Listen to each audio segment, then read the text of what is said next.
Good day everyone! Another day, another chika with hot balita. Ang daming kinilig sa congratulatory message ni Jericho Rosales para kay Catherine Bernardo sa naganap na ABS-CBN contract signing. Kahit nga hindi naman sila love team, ay ang daming nagsiship sa kanila mula nang lumabas ang mga larawan nila ng magkasama. Marami kasing nagsasabing bagay silang dalawa na magsama sa iisang proyekto.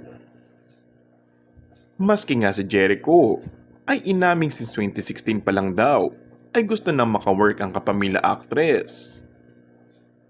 Mula nga noon ay ilang beses nang sinabi ni Echo na wish niyang makawork si Kat at ang pinaka-recent nga yung post niya sa kanyang Instagram story. Sa naganap nga na contract signing ni Kat sa ABS-CBN at Star Magic, ay isa si Echo sa nagbigay ng message kung saan muli niyang binanggit ang kanyang kahilingan. Sa interview naman ni MJ Felipe kay Kat sa TV Patrol, ay natanong ang dalaga sa posibleng pagsasama nila ni Echo sa isang proyekto. Sagot ni Kat, "He's such a nice guy. Sobrang bait niya.